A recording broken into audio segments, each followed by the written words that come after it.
एक अच्छी नौकरी, हाथ में नया स्मार्टफोन और शायद साल में एक आध बार फ्लाइट लेकर कहीं घूमने जाना।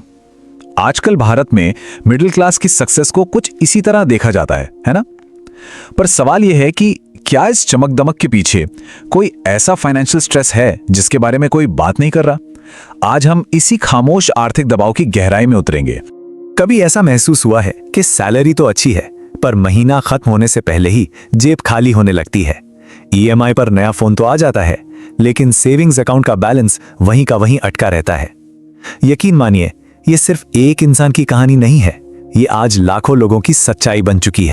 तो चलिए इस साइलेंट प्रेशर को, इस खामोश दबाव को जरा और करीब से समझते हैं और इसकी शुरुआत एक ऐसी कहानी से करते हैं जिससे शायद कई लोग रिलेट कर पाएंगे। कुछ ही टाइम पहले बेंगलोर की एक सीईओ का यह बयान इंटरनेट पर वायरल हो गया। क्यों?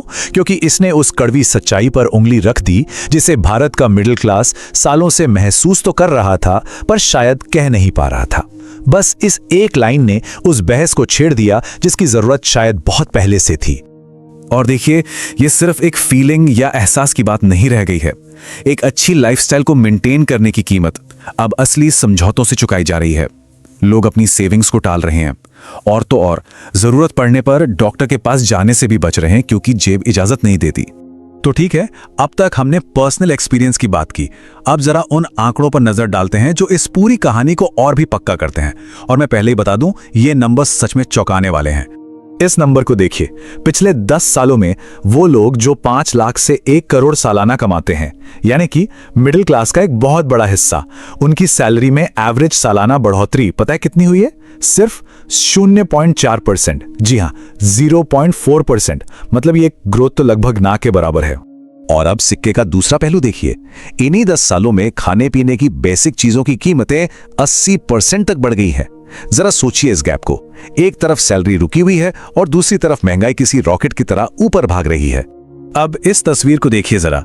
एक तरफ ये 0.4% की छोटी सी मामूली सी ग्रोथ और दूसरी तरफ ये 80% का विशाल पहाड़। ये तस्वीर साफ साफ दिखा रही है कि खरीदने की जो ताकत है, जिसे हम परचेजिंग पावर कहते हैं, वो पिछले दशक में लगभग आधी रह गई है। मतलब आज सैलरी से उतना सामान नहीं खरीदा जा सकता जितना पहले खरीद सकते थे। इकोनॉमिस्ट्स इस पूरी सिचुएशन को एक बहुत ही सटीक नाम दे रहे हैं, द वेल ड्रेस्ड डिक्लाइन। चलिए समझते हैं कि इसका असल में मतलब क्या है। ये जो टर्म है ना, ये इस पूरे विरोधाभास को पकड़ लेता है। मतलब बाहर से देखने में सब कुछ एकदम बढ़िया लगता है, अच्छे कपड़े, नए गैजेट्स, वेकेशंस, लेकिन अंदर ही अंदर जो फाइनेंशियल स्टेबिलिटी है वो लगातार कमजोर होती जा रही है। ये एक ऐसी गिरावट है जो अच्छे कपड़ों के पीछे छिपी हुई है।